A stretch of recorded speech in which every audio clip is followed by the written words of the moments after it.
You may have your painting all ready to go onto your card, but you might want to add some embellishments, and I'm going to show you some that you can get for free. So, for example, next time you're going for a walk, keep your eye open for any interesting feathers you might find on the ground. These are nice and slim and flat, and they can stick down onto your painting or act as an inspiration to create the painting. So don't forget the free things that are out there. Also, if anybody gives you anything, such as a bunch of flowers, you might have a sticker on it that you might want to use.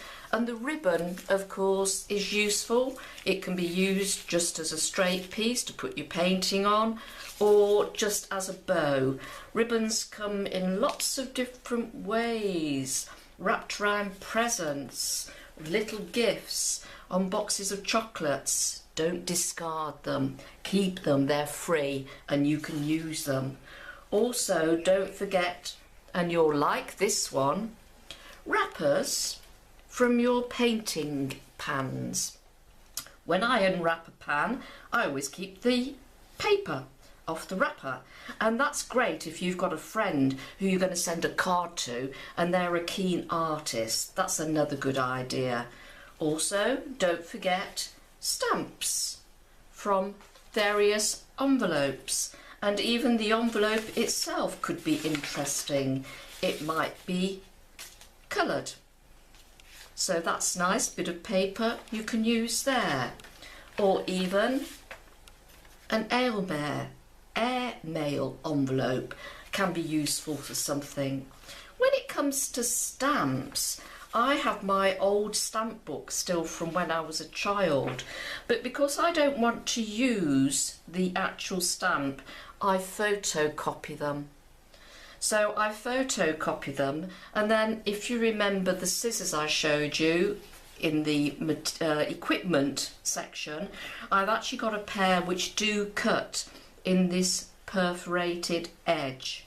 So there's some stamps. You might have an old map that's past its best.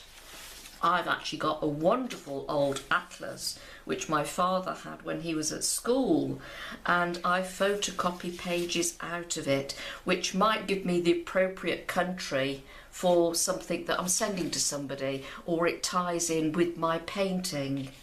Don't forget things like admission tickets to places, restaurant cards, and sometimes you get freebies in magazines that might be useful to you. So don't discard. If something catches your eye and you think it's pretty and attractive, it'll probably come in useful on one of your cards. So I hope that gives you a good idea for some free things that you can get. Keep your eyes open, collect them. You might want to put them into an order, such as the subject matter, such as travel or gardening or colours. That's up to you. But keep your eyes open, collect a few things, and you'll soon build up some gorgeous things that will embellish your beautiful painted cards.